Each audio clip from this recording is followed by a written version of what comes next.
Selamat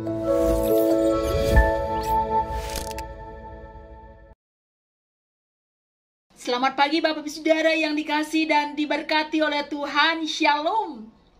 Jumpa kembali dalam sarapan rohani pagi GNHBN Base. Pada kesempatan ini kiranya saya jumpai Bapak Ibu Saudara semua dalam keadaan sehat, penuh dengan sukacita dan tetap semangat. Sebelum kita bersama mendengarkan firman Tuhan, mari kita berdoa. Selamat pagi Bapa, selamat pagi Tuhan Yesus, selamat pagi Roh Kudus, terpujilah namamu ya Allah Tritunggal. Kami sungguh bersyukur ketika pagi ini kami boleh bangun dengan tubuh yang sehat. Kami diberikan kekuatan dan semangat yang baru, semua oleh karena kasih dan kemurahan Tuhan. Kami hendak mendengar dan merenungkan kebenaran firman-Mu ya Tuhan. Kami percaya bahwa dalam firman-Mu ada kuasa yang sanggup memulihkan, menguatkan, bahkan mengubahkan setiap kami. Kami percaya bahwa setiap perkataan firman-Mu yang disampaikan tidak akan pernah kembali dengan sia-sia. Berfirmanlah ya Tuhan, berbicaralah bagi setiap kami. Di dalam nama Tuhan Yesus Kristus, firman yang hidup, kami berdoa. Amin. Bapak Ibu yang dikasihi dan diberkati oleh Tuhan, firman Tuhan hari ini, Senin 6 Februari 2023, terambil dari dua pembacaan. Yang pertama dari kitab Yeremia pasal 17 ayat 9 sampai 10, demikian bunyi firman Tuhan. Betapa liciknya hati, lebih licik daripada segala sesuatu, hatinya sudah membatu. Siapakah yang dapat mengetahuinya? Aku Tuhan yang menyelidiki hati, yang menguji batin untuk memberi balasan kepada setiap orang setimpal dengan tingkah langkahnya, setimpal dengan hasil perbuatannya. Yang kedua, Galatia pasal 6 ayat 9. Janganlah kita jemu-jemu berbuat baik, karena apabila sudah datang waktunya, kita akan menuai jika kita tidak menjadi lemah. Demikian pembacaan firman Tuhan. Yang berbahagia adalah setiap kita yang dengan sungguh membaca firman-Nya, terlebih yang melakukannya. Bapak Ibu, ada sebuah ungkapan yang mengatakan, tingginya gunung bisa kita tahu, dalamnya lautan juga bisa kita ukur, namun dalamnya hati siapakah yang tahu? Bapak Ibu, siapakah yang tahu isi hati kita? Ya, jangankan isi hati orang lain, isi hati kita saja juga kita sering tidak paham dengan tepat. Ya, kita sering sekali marah, ya, kesal tanpa sebab. Sering kita juga sedih dengan alasan yang tak jelas. Kita juga sering sekali kehilangan mood. Kita tidak tahu apa yang sebenarnya ada di dalam hati kita. Bahkan perbuatan-perbuatan kita pun sering juga orang-orang tidak mengetahuinya. Bahkan orang yang paling terdekat sekalipun tidak tahu apa yang ada dalam hati kita, apa yang kita rasakan. Namun menurut firman Tuhan hari ini, ya, di hadapan Tuhan tidak ada satupun yang tersembunyi. Semuanya nampak jelas. Tuhan melihat, Tuhan mengetahui jauh ke dalam batin nurani kita. Ya, seperti apa yang disampaikan oleh Nabi Yeremia, ya, kepada bangsa Yehuda. Firman Tuhan bahwa ada 3 dosa yang ada pada bangsa Yehuda yang tidak dapat disembunyikan lagi. Di dalam ayat 1 sampai 4 di situ adalah dosa yang terukir, ya. Dosa yang terukir dalam hati. Berarti di dalam batin yang terdalam bangsa Yehuda. Tidak ada tanda atau goresan sedikit pun mereka mau merespon firman Allah. Kemudian yang kedua, bahwa mereka lebih mengandalkan manusia daripada mengandalkan Allah. Itu ayat yang ke 5 sampai 8. Ya. Yang ketiga adalah bahwa hati mereka sudah bobrok dan korup dan tidak mungkin diperbaharui. Hati mereka terus-menerus ada di dalam dosa, ya. Hati mereka terus-menerus hidup di dalam dosa, ya, tinggal di dalam dosa. Dan inilah yang akan mendatangkan malapetaka dan bencana besar atas hidup mereka. Ketika Yeremia menyampaikan firman itu kepada bangsa Yehuda, bukannya mereka meratap, bukannya mereka menangisi dan menyesali perbuatan mereka, atau memohon belas kasihan Tuhan, tetapi justru mereka mengolok-olok Yeremia dan mereka tidak pernah takut kepada hukuman. Dan inilah yang ada di dalam hati bangsa Yehuda. Ya, Tuhan tahu kejahatan mereka, ya, bahwa mereka itu sudah begitu bejat, bobrok dalam moral mereka, sosial mereka, terlebih spiritual mereka yang sudah amburadul. Tuhan melihat hati kita, tidak ada yang tersembunyi di hadapan Tuhan. Ya, oleh sebab itu kita harus menjaga hati kita yang tidak nampak. Tubuh kita ini aja sering kita check up lengkap seperti itu, ya. Sudahkah kita mengecek hati kita? Apakah hati kita ini sudah benar-benar bersih, benar-benar kudus? Ataukah sungguh karena benar hati dari dalam hati ini bisa muncul segala kejahatan, saudara? Matius pasal 15 ayat 19, karena dari hati timbul segala pikiran yang jahat, pembunuhan, perzinahan, percabulan, pencurian, sumpah palsu, dan hujat. Ya, betapa banyak hal-hal negatif yang menghancurkan hidup seseorang. Ya, yang menghancurkan dan membinasakan dan menggagalkan kehidupan seseorang. Itu dimulai dari hati. Ya, oleh sebab itu mari kita berdoa supaya Tuhan menyucikan hati kita. Mazmur 51 ayat 12, jadikanlah hatiku tahir ya Allah, dan perbaharulah batinku dengan roh yang teguh.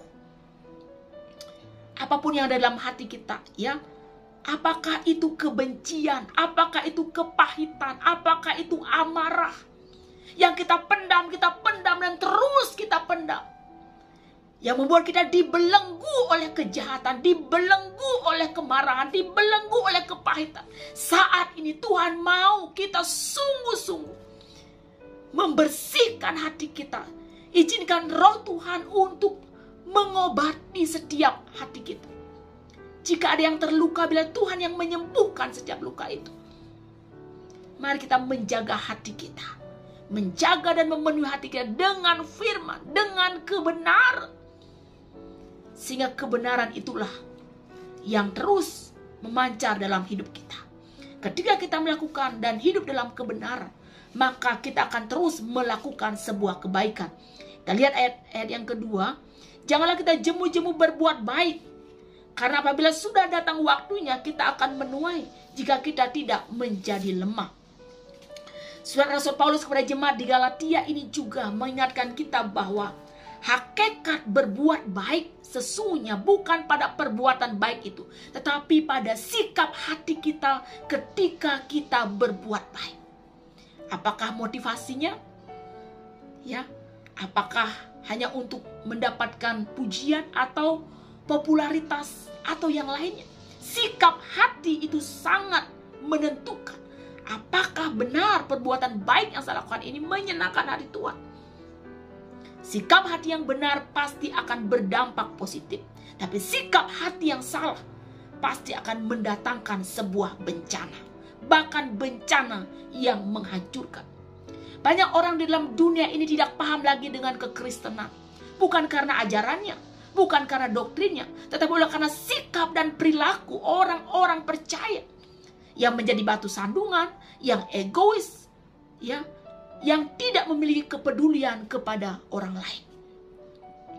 Perintah berbuat baik ini bersifat permanen, Bapak Ibu. Artinya tidak 1-2 kali, tapi terus menerus dilakukan. Ya, bukan pada musim-musim tertentu saja, bukan hanya sesekali saja, tapi terus menerus. Bahkan jangan jemu-jemu, artinya jangan pernah lelah, jangan pernah bosan.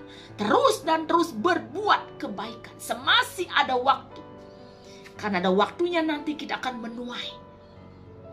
Tidak hari ini, tidak ketika kita hidup dalam dunia ini, tetapi kita akan menuai pada kekekalan. Teruslah berbuat baik. Ya. Mari kita berbuat baik. Jangan pernah bergantung kepada apa yang menjadi respon orang. Ya. Apakah dia akan membalas kebaikan kita? Apakah dia akan memuji kebaikan kita? Jangan pernah bergantung. Baik kepada orang baik itu biasa, saudara. Tetapi baik kepada orang yang membenci kita, orang yang melukai perasaan kita, orang yang mengecewakan kita, orang yang sudah merugikan kita, itulah yang luar biasa. Teruslah berbuat baik dengan sikap hati yang benar di hadapan Tuhan. Bapak Ibu yang diberkati oleh Tuhan, tidak ada yang tersembunyi di hadapan Tuhan. Oleh sebab itu, mari kita jaga hati kita, bersihkan hati kita, penuhi hati kita dengan firman Tuhan, dan nyatakanlah sikap hati yang benar itu untuk terus berbuat baik, baik, dan terus berbuat baik. Tuhan memberkati. Satu doa untuk kita semua. Sama kita menaikkan pujian, selidiki aku. Selidiki aku, lihat hatiku, apakah ku sungguh mengasihimu, Yesus, Kau yang Maha Tahu dan menilai di hidupku. Tak ada yang tersembunyi bagimu. Telah kulihat kebaikanmu yang tak pernah habis di hidupku. Ku berjuang sampai akhirnya Kau dapati aku tetap setia. Ya Tuhan, hamba-Mu yang terbatas ini berhenti berbicara. Bila kuasa firman-Mu yang tak terbatas itu kiranya bekerja lebih jauh lagi dalam hati dan nurani kami. Ya Tuhan, Engkau Allah yang melihat, yang mengenal, yang menguji setiap hati, batin, dan nurani kami. Apa yang tak nampak di dunia ini ya Tuhan, tetapi di hadapan Tuhan tak satu pun yang tidak kelihatan. Oleh sebab itu ya Tuhan, bila kami boleh menjaga hati kami, hati yang bersih, hati yang hidup di dalam pertobatan yang sungguh-sungguh, dan biar dengan sikap hati yang benar itu ya Tuhan, kami terus melakukan kebaikan dan kebaikan. Ya Tuhan, apapun yang ada dalam hati kami saat ini, sekiranya ada kebencian, ada amarah, ada kedengkian, ada kepahitan yang mengikat, di dalam nama Tuhan Yesus Kristus saat ini kami berdoa, Tuhan menyembuhkan setiap hati kami. Tuhan mengampuni kami dan melawat kami dengan Roh Kudus-Mu, memberikan kami damai sejahtera. Terima kasih ya Tuhan. Terima kasih. Berkatlah seluruh jemaat Tuhan Gelangning yang Bian Basi, dimanapun mereka berada ya Tuhan, setiap pribadi dan keluarga. Sekiranya ada yang sakit Tuhan sembuhkan mereka. Sekiranya ada yang sedih Tuhan hiburkan mereka. Sekiranya ada yang beban berat Tuhan berikan mereka kelegaan. Dalam setiap pergumulan dalam keluarga dan rumah tangga, persoalan ekonomi, biaya hidup, masa depan, masa tua, teman hidup, jodoh, keturunan, pendidikan, pergaulan, dan semua yang ada dalam hidup kami, Tuhan, kami percaya bahwa pengharapan kami di dalam Tuhan tidak pernah mengecewakan. Diberkatilah orang-orang yang senantiasa mengandalkan Tuhan. Terima kasih Tuhan. Terima kasih. Berkati terus umat-Mu, berkati terus gereja-gereja Tuhan. Bahkan Tuhan, kami berdoa untuk pemerintahan bangsa dan negara Indonesia ini. Kau kiranya berkenan memberkati para pemimpin kami dari pusat sampai kepada daerah-daerah. Dan Tuhan berkenan melawan Indonesia dari Sabang sampai Merauke dengan damai sejahtera yang daripadamu ya Tuhan. Inilah doa syukur dan permohonan kami Tuhan. Kami berdoa di dalam nama Tuhan Yesus Kristus. Dan biarlah kiranya Tuhan memberkati dan melindungi engkau. Tuhan menyinari engkau dengan wajahnya dan memberikan engkau kasih karunia. Tuhan menghadapkan wajahnya kepadamu dan memberikan engkau damai sejahtera. Sekarang ini sampai selama-lamanya. Amin. Bapak Ibu yang diberkati oleh Tuhan, demikianlah sarapan rohani pada pagi hari ini. Kiranya boleh menjadi berkat dan menguatkan kita semua. Selamat beraktivitas, tetap semangat. Tuhan Yesus memberkati. Shalom.